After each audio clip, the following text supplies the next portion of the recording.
है दोस्तों, आज के समय में ज्यादातर लोग फोन से पैसे का लेन देन कर रहे हैं। इससे अच्छी क्या है बात है कि आपको कहीं आने जाने की जरूरत नहीं है और घर से ही आपके बैंक से संबंधित सभी काम आसानी से हो रहे हैं। इसके अलावा आजकल लोगों ने अपनी जेब में पैसे भी रखने कम कर दिए हैं, क्योंकि अब तक फोन पर ही क्यूआर कोड की मदद से पैसे लेन देन का मामला हो जाता है। दोस्तों, इतना ही नहीं, ये एक बेहद ही आसान तरीका है पैसे के लेन देन का। इसके चलते अब देश के लोग सीधे तौर पर नेट बैंकिंग और ऑनलाइन ट्रांजैक्शन से जुड़ रहे हैं। लेकिन हम में से ऐसे कई लोग हैं जो क्यूआर कोड के बारे में अच्छे से नहीं जानते।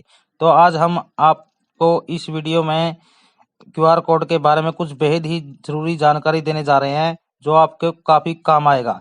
इसके बाद आप आसानी से इसका इस्तेमाल कर सकेंगे। और क्यूआर कोड एक खास तरह का ऑप्टिकल लेबल होता है।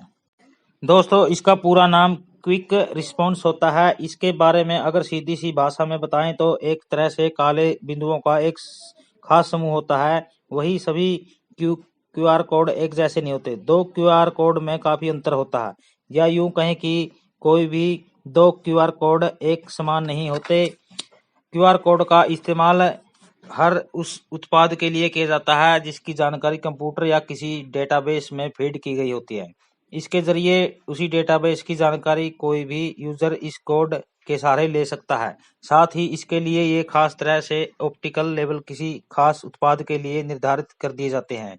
जब किसी भी यूजर द्वारा उस क्यूआर कोड को किसी ऑप्टिकल डिवाइस द्वारा स्कैन किया जाता है और जैसे ही डेटाबेस में मौजूद उत्पाद के क्यूआर कोड के काले बिंदुओं का क्रम से मेल खाता है, तो तुरंत उस उत्पाद का डेटाबेस हमारे सामने उपलब्ध होता है। इस प्रकार क्यूआर कोड एक खास तरह का कोड होता है।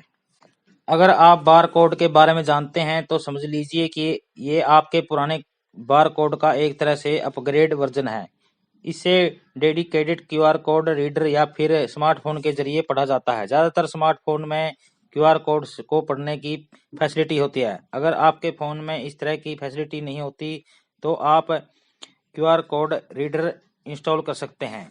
तो दोस्तों, आपको अच्छे समझ में आ गया होगा कि क्यूआर कोड क्या है और यह कैसे बनता है।